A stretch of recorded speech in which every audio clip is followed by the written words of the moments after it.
Josef het gestaan waar die wonde nog brand, die seer van verwerping, die pyn van die land, verkoop deur sy broers, alleen in die nag. Maar God het hom gedra deur elke donker dag. Die jare het gekom en die jare het gegaan, en God het sy beloftes steeds getrou laat staan.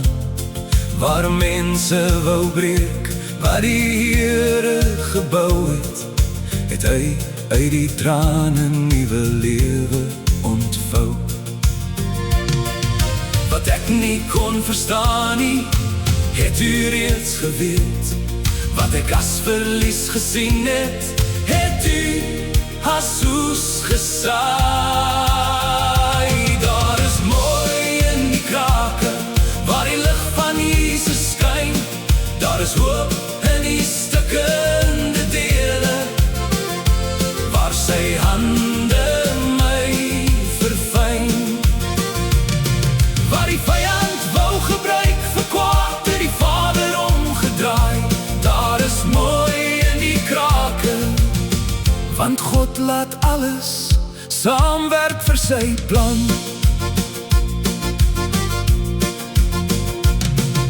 Die broers het gekom met hul skuld en hul vrees, bang vir die oordeel wat dalk nog sou wees. Maar Josef het geantwoord met genade en lig. Moenie bang wees nie, God hou alles in sy sig. Julle het kwaad bedoel, teen my bestaan, maar God het dit gebruik om lewe voor te dra. So wys hy vandag nog in elke stormwind, dat sy liefde die laaste woord altyd vind. Wat ek nie kon verstaan nie, het u reeds geweet. Wat ek as verlies gesien het, het u as soes gesaai.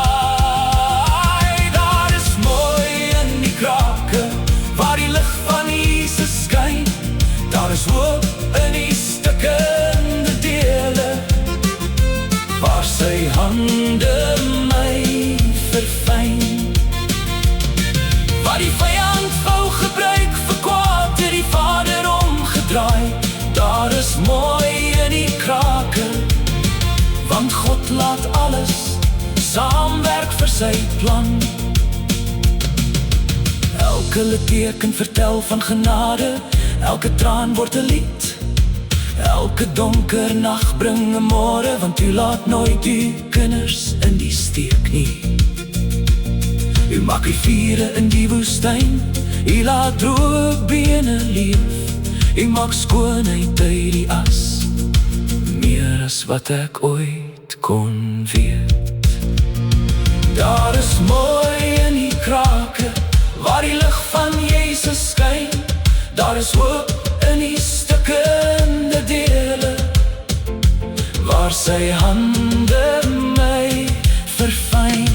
Wat mense wou breek, het u herstel. Wat verlore was, het u gevind. Daar is mooi in die krake, want die koning van genade woon daarin. In die krake van my lewe sien ek nou heerlikheid, wat bedoel was vir vernietiging, word 'n getuienis vir ewigheid. Soli Deo Gloria.